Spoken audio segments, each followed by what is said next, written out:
नमस्कार दोस्तों, आपका स्वागत है आपकी अपनी यूट्यूब चैनल बीपीएम नॉलेज में। आज हम लोग एसएससी के टॉप 50 क्वेश्चन को करने वाले हैं, जो कि सभी एग्जामों के लिए बहुत ही महत्वपूर्ण रहने वाला है। और इनमें से किसी भी प्रश्नों का आंसर जानते हैं तो आप कमेंट बॉक्स में दे सकते हैं। तो चलिए आज का वीडियो शुरू करते हैं। आज का पहला क्वेश्चन है, भारत के राष्ट्रपति को किस प्रकार पदच्युत किया जा सकता है? भारत के राष्ट्रपति को किस प्रकार पदच्युत किया जा सकता है? तो ये संसदीय प्रक्रिया द्वारा। इसका राइट आंसर ऑप्शन सी हो जाएगा। संसदीय प्रक्रिया द्वारा जो है भारत के राष्ट्रपति को जो है पदच्युत किया जा सकता है। चलिए अगला क्वेश्चन देख लेते हैं। अगला क्वेश्चन है, संघात्मक सरकार में क्या होता है? संघात्मक सरकार में क्या होता है? तो ये होता है शक्तियों का विकेंद्रीकरण। इसका राइट आंसर ऑप्शन ए हो जाएगा। संघात्मक सरकार में जो है शक्तियों का विकेंद्रीकरण होता है। चलिए अगला क्वेश्चन देख लेते हैं। अगला क्वेश्चन है, भारत का राष्ट्रीय वृक्ष क्या है? भारत का राष्ट्रीय वृक्ष क्या है? तो यह है बरगद। इसका राइट आंसर ऑप्शन सी हो जाएगा। भारत का राष्ट्रीय वृक्ष जो है बरगद है। चलिए अगला क्वेश्चन देख लेते हैं। अगला क्वेश्चन है, भारत का राष्ट्रीय जलीय जीव कौन सा है? भारत का राष्ट्रीय जलीय जीव कौन सा है? तो ये गंगा का डॉल्फिन। इसका राइट आंसर ऑप्शन सी हो जाएगा। गंगा की डॉल्फिन जो है यह भारत का जलीय जीव है। चलिए अगला क्वेश्चन देख लेते हैं। अगला क्वेश्चन है, चिली का चुकीकामता खान किसके लिए प्रसिद्ध है? चिली का चुकीकामता खान किसके लिए प्रसिद्ध है? तो यह कॉपर के लिए। इसका राइट आंसर ऑप्शन बी हो जाएगा। चिली का जो है चुकीकामता खान जो है कॉपर के लिए प्रसिद्ध है। चलिए अगला क्वेश्चन देख लेते हैं। अगला क्वेश्चन है, नर्मदा बचाओ आंदोलन से कौन जुड़ी है? नर्मदा बचाओ आंदोलन से कौन सा जुड़ी है? तो ये मेघा पाटेकर। इसका राइट आंसर ऑप्शन ए हो जाएगा। मेघा पाटेकर जो है यह नर्मदा बचाओ आंदोलन से जुड़ा हुआ है। चलिए अगला क्वेश्चन देख लेते हैं। अगला क्वेश्चन है, भारतीय जलवायु से संबंधित ईएनएसओ क्या है? भारतीय जलवायु से संबंधित ईएनएसओ क्या है? तो यह है इल नेनो ऑसिलेशन साउथर्न। इसका राइट आंसर ऑप्शन बी हो जाएगा।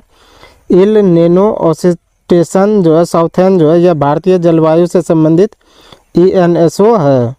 चलिए अगला क्वेश्चन देख लेते हैं। अगला क्वेश्चन है, 2011 ईस्वी की जनगणना के अनुसार सर्वाधिक जनसंख्या किस राज्य की है?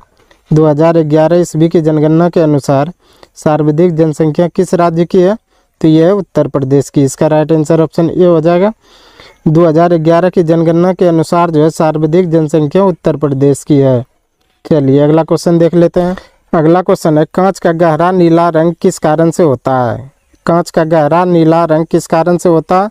तो ये होता है कोबाल्ट ऑक्साइड से। इसका राइट आंसर ऑप्शन बी हो जाएगा। कोबाल्ट ऑक्साइड से जो है कांच का गहरा नीला रंग जो है होता है। चलिए अगला क्वेश्चन देख लेते हैं। अगला क्वेश्चन है, अमीबा किससे भोजन ग्रहण करता है? अमीबा जो है किससे भोजन ग्रहण करता है? तो ये करता है कुटपात से। इसका राइट आंसर ऑप्शन ए हो जाएगा। अमीबा जो है कुटपात से जो है भोजन ग्रहण करता है। चलिए अगला क्वेश्चन देख लेते हैं। अगला क्वेश्चन है, इनमें से सबसे कम प्रदूषण किससे होता है? इनमें से सबसे कम प्रदूषण किससे होता है? तो ये होता है सीएनजी से। इसका राइट आंसर ऑप्शन बी हो जाएगा। सीएनजी से जो है सबसे कम प्रदूषण होता है। चलिए अगला क्वेश्चन देख लेते हैं। अगला क्वेश्चन है, प्रकाश का तरंग सिद्धांत किसने दिया था? प्रकाश का तरंग सिद्धांत किसने दिया था? तो ये दिया था हाइजन ने। इसका राइट आंसर ऑप्शन ए हो जाएगा। हाइजन ने जो है प्रकाश का तरंग सिद्धांत दिया था। चलिए अगला क्वेश्चन देख लेते हैं। अगला क्वेश्चन है, इनमें से कौन एक परजीवी पादप है? इनमें से कौन एक परजीवी पादप है? तो ये कसकुटा। इसका राइट आंसर ऑप्शन ए हो जाएगा। कसकुटा जो है यह एक परजीवी पादप है। चलिए अगला क्वेश्चन देख लेते हैं। अगला क्वेश्चन है, निम्नलिखित में से अमलगम क्या है? निम्नलिखित में से अमलगम क्या है? तो यह एक तरल पारा मिश्रित धातु। इसका राइट आंसर ऑप्शन ए हो जाएगा। अमलगम जो है यह एक पारा जो है तरल मिश्रित धातु है। चलिए अगला क्वेश्चन देख लेते हैं। अगला क्वेश्चन है, डीएनए किस में पाया जाता है? डीएनए किस में पाया जाता है? तो ये केंद्रक में पाया जाता है। इसका राइट आंसर ऑप्शन बी हो जाएगा।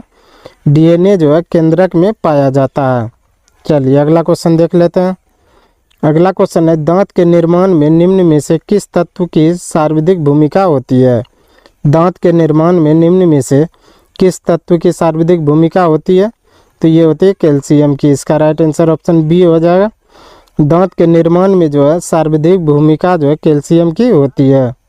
चलिए अगला क्वेश्चन देख लेते हैं। अगला क्वेश्चन है प्रतिचुंबकीय पदार्थ की चुंबकीय प्रकृति कैसी होती है।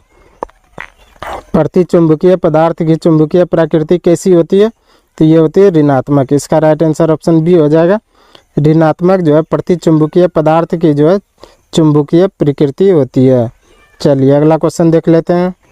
अगला क्वेश्चन है इनमें से कौन टॉक पॉलीमर जो है एंजाइमिन का स्राव होता है। इनमें से कौन टॉक पॉलीमर जो है एंजाइमिन का स्राव होता है, तो ये होता है इस्चेरिया कोलाई। इसका राइट आंसर ऑप्शन ए हो जाएगा। इस्चेरिया कोलाई जो है ये टॉक पॉलीमर जो है एंजाइम का स्राव करती हैं। चलिए अगला क्वेश्चन देख लेते हैं। अगला क्वेश्चन है संतोष ट्रॉफी का संबंध किस खेल से है। संतोष ट्रॉफी का संबंध किस खेल से है, तो यह फुटबॉल से। इसका राइट आंसर ऑप्शन ए हो जाएगा। संतोष ट्रॉफी का जो है संबंध फुटबॉल खेल से है। चलिए अगला क्वेश्चन देख लेते हैं। अगला क्वेश्चन है दोषपूर्ण शिक्षा प्रणाली का प्रतिफल किससे है। दोषपूर्ण शिक्षा प्रणाली का प्रतिफल किससे है, तो यह युवा अशांति से। इसका राइट आंसर ऑप्शन डी हो जाएगा। युवा अशांति से जो है दोषपूर्ण शिक्षा प्रणाली का जो है प्रतिफल है। चलिए अगला क्वेश्चन देख लेते हैं। अगला क्वेश्चन है वस्तु संयोग स्थान पत्र का उदाहरण क्या है। वस्तु संयोग स्थान पत्र का उदाहरण क्या है, तो यह है पेन और स्याही। इसका राइट आंसर ऑप्शन ए हो जाएगा। पेन और स्याही जो है यह वस्तु संयोग स्थान पत्र का जो है उदाहरण है। चलिए अगला क्वेश्चन देख लेते हैं। अगला क्वेश्चन है जब समाज सभी नियमों को मापदंडों के साथ पालन करता है तो उसे क्या कहते हैं। जब समाज सभी नियमों को मापदंडों के साथ जो है पालन करता है तो उसे क्या कहते हैं, उसे कहते हैं सामाजिकरण। इसका राइट आंसर ऑप्शन ए हो जाएगा। सामाजिकरण जो है जब समाज सभी नियमों के मापदंडों का जो है पालन करता है तो उसे सामाजिकरण कहते हैं।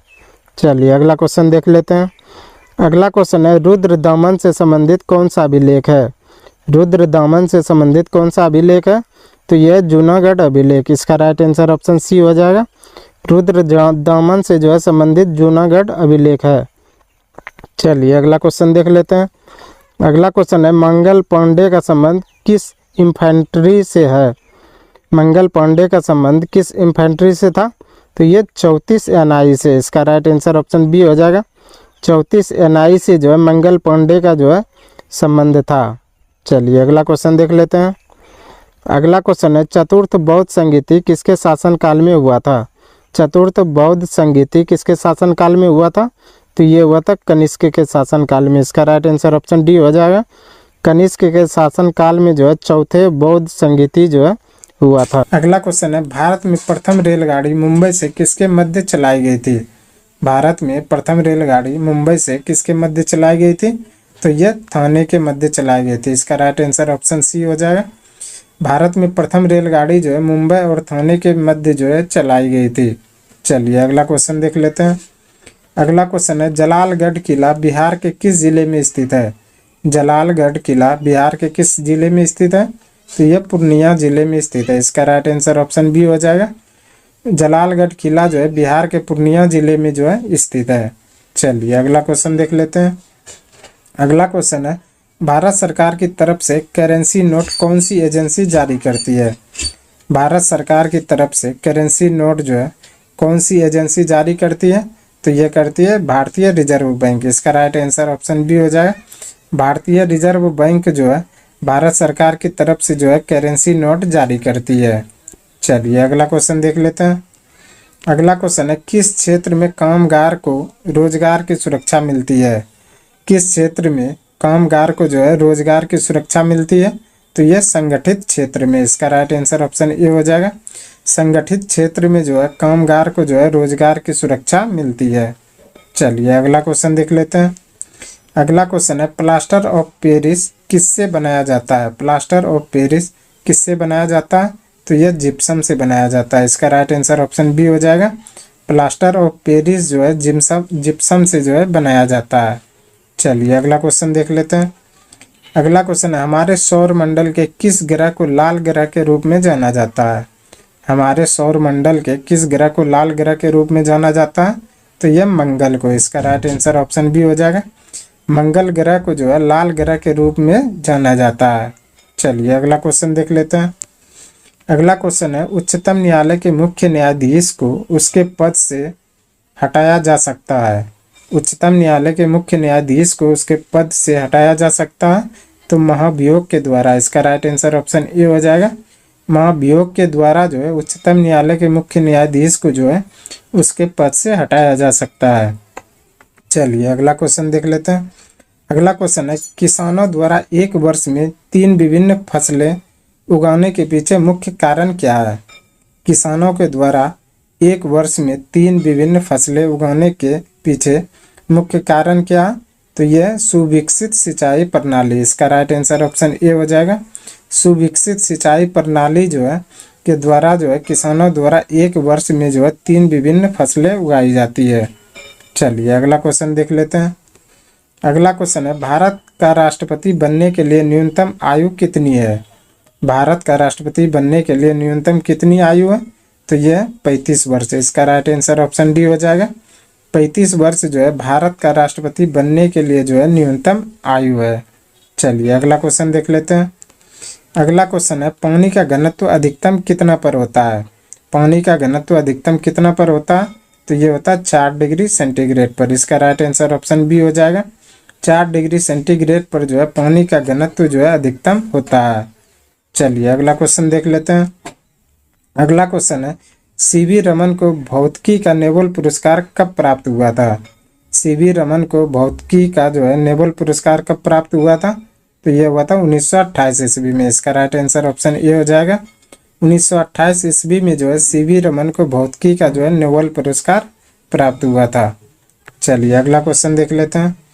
अगला क्वेश्चन है, दूध किसका एक उदाहरण है। दूध किसका एक उदाहरण है, तो यह इमल्सन का। इसका राइट आंसर ऑप्शन सी हो जाएगा।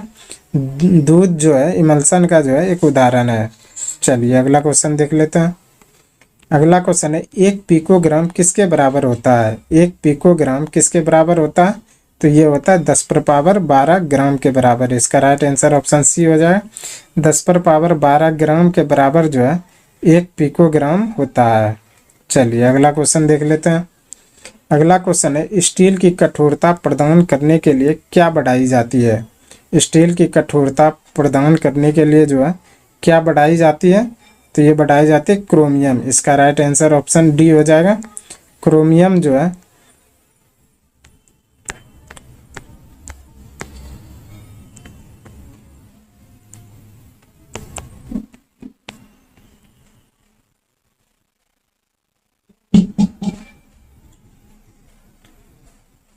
तो ये बढ़ाई जाती है क्रोमियम की मात्रा। इसका राइट आंसर ऑप्शन डी हो जाएगा। क्रोमियम की मात्रा के कारण जो है स्टील की कठोरता जो है प्रदान की जाती है। चलिए अगला क्वेश्चन देख लेते हैं। अगला क्वेश्चन है, निम्नलिखित में से कौन सा अम्ल सिरके में उपस्थित होता है। निम्नलिखित में से कौन सा अम्ल जो है सिरके में स्थित होता है, तो ये होता है एसिटिक अम्ल। इसका राइट आंसर ऑप्शन डी हो जाएगा। एसिटिक अम्ल जो है यह सिरके में जो है उपस्थित होता है। चलिए अगला क्वेश्चन देख लेते हैं। अगला क्वेश्चन है, निम्नलिखित में से किसमें कार्बन नहीं होता है। निम्नलिखित में से किसमें कार्बन नहीं होता है, तो यह हीरा में नहीं होता है। इसका राइट आंसर ऑप्शन ए हो जाएगा। हीरा में जो है कार्बन नहीं होता है। चलिए अगला क्वेश्चन देख लेते हैं। अगला क्वेश्चन है, सूर्य पर ऊर्जा का निर्माण किसके द्वारा होता है। सूर्य पर ऊर्जा का निर्माण किसके द्वारा होता है, तो ये होता है नाभिकीय संलयन के द्वारा। इसका राइट आंसर ऑप्शन बी हो जाएगा। नाभिकीय संलयन के द्वारा जो है सूर्य पर ऊर्जा का जो है निर्माण होता है। चलिए अगला क्वेश्चन देख लेते हैं।